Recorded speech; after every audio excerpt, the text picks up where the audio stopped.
السلام علیکم، میں بلال احمد شیخ ڈیفینس رائٹر کے ساتھ۔ اب یہ بات کنفرم ہو چکی ہے کہ ایران کے سپریم لیڈر علی خامنائی شہید ہو چکے ہیں، لیکن دوسرے دن بھی ایران کی طرف سے حملوں کا سلسلہ جاری ہے اور آج بھی متحدہ عرب امارات، قطر اور بحرین میں امریکی اور ڈوبا حملے کیے گئے ہیں۔ دوسری طرف ایران پر اسرائیل اور امریکہ نے بھی زبردست حملے کیے ہیں، جس سے خطے کی صورتحال بہت تشویشناک صورت اختیار کر چکی ہے۔ خلیجی ممالک ایران عراق جنگ سے لے کر آج تک ایران کے خلاف امریکیوں اور اسرائیلیوں کے لیے آسانیاں پیدا کرتے ہیں، اور آج بھی یہی ہوا ہے، بلکہ کل بھی یہی ہوا تھا۔ آج کے دن سعودی عرب پر حملہ نہیں ہوا اور نہ ہی عراق پر کوئی میزائل داغا گیا ہے، اور یوں محسوس ہوتا ہے کہ ایران کی بچی کچی قیادت جو ہے وہ اب اپنے آخری کارڈز کھیلنے جا رہی ہے، اندر سے اپنے آپ کو جو ہے وہ سٹیبل کرنے کی کوشش کر رہی ہے۔ بہرحال جناب علی خامنائی کی بیٹی، داماد اور نواسی بھی شہید ہوئے ہیں، اور یہ سارا معاملہ جو ہے کافی گمبھیر نظر آتا ہے، اور ان کی شہادت کوئی پلاننگ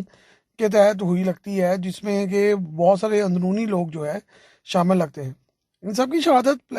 جو ایک پلاننگ ہوتی ہے جنگ کی، اس کے فقدان کی طرح سے لی جا سکتی ہے۔ یہاں اسے یہ بھی کہا جا سکتا ہے کہ یہ اندرونی چپکلش اور غداری بھی ہو سکتی ہے، کیونکہ سپریم لیڈر کا ایک مکمل طور پہ جگہ پر ایکسپوز ہو جانا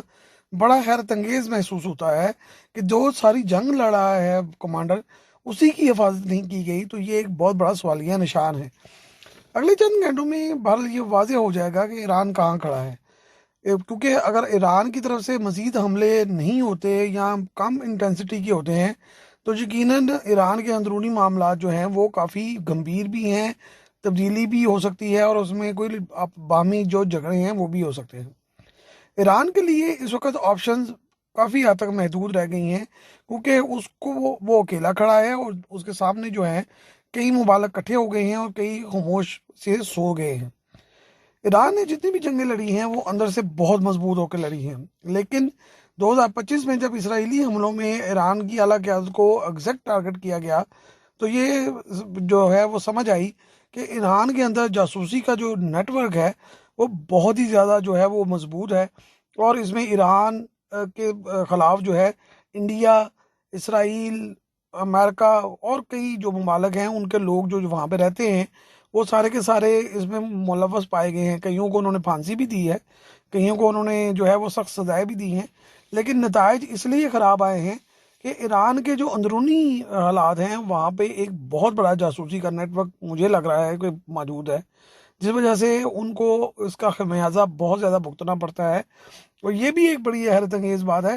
کہ یہ بھی محسوس ہوتا ہے کہ ایران کے اندر جو اعلیٰ قیادت ہے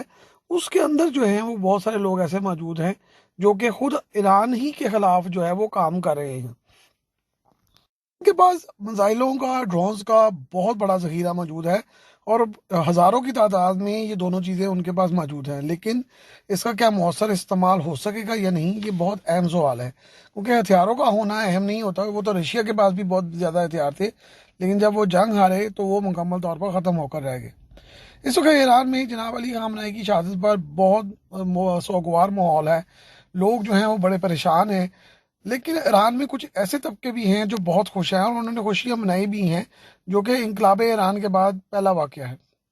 ایران میں 100 سے زائد اسکول کی بچیوں کو شہید کر دیا گیا اور تمام اسکول تباہ کر دیے گئے، جس کے بارے میں کوئی ویسٹرن میڈیا، جو امریکی میڈیا بات نہیں کر رہا، جو کہ ہیومن رائٹس کی بات کرتے۔ اس وقت ایران میں شہادتوں کی تعداد جو ہے وہ تقریباً 500 کے قریب بتائی جا رہی ہے، جبکہ ہزاروں افراد جو ہیں وہ زخمی ہیں۔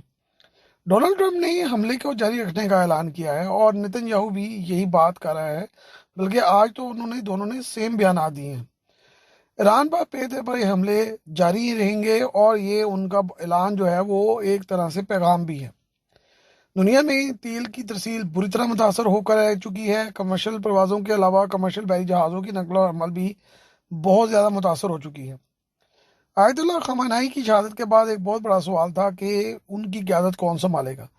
اب انہوں نے بیک اپ یہ کیا ہے کہ ایک 3 رکنی کونسل ترتیب دی گئی ہے جو سارے معاملات کو دیکھے گی فی الحال،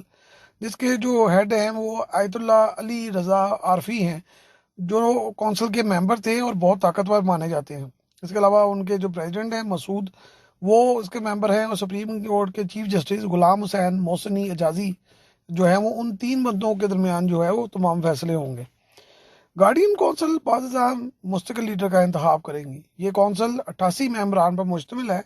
اور ایرانی آرٹیکل کے 111 نمبر آرٹیکل کے تحت یہ جو ہے وہ تمام فیصلے کریں گے۔ فی الحال تمام فیصلوں میں جو کہ حملے اور دیگر معاملات کے لیے ہیں، اس کے لیے صرف یہ 3 کونسل کے جو ممبران ہیں وہی فیصلہ کریں گے۔ ایران پر امریکی اور اسرائیلی حملے جاری ہیں، اندرونی طور پر معاملات کو ہینڈل کیا جا رہا ہے۔ دوسری طرف ایران اگر اگلے 24 گھنٹوں میں رد عمل ظاہر کرے گا کہ وہ بہت زیادہ پریشر سے جو ہے رد عمل ظاہر کرے، تو اس کا جو اصل پلان ہے وہ سامنے آئے گا۔ اگر رد عمل آف اینڈ آن ہوا تو اس کا مطلب ہے کہ ایران جلد ہی مذاکرات چاہتا ہے اور اندر سے معاملات بدل چکے ہیں۔ لیکن عالمی طاقتوں اور مسلم ممالک کی خاموشی اور اقوام متحدہ کے خاتمے نے نئے عالمی سٹینڈرڈ بہرحال بنا دیے ہیں۔ اور یہ نئے عالمی سٹینڈرڈ یہ ہے کہ اس وقت سپر پاور ایک ہی ہے، وہ ہے امریکہ، اور اس کو ہر طرح کے ہیومن رائٹس کی وائلیشن کا مکمل جو ہے اختیار دے دیا گیا ہے۔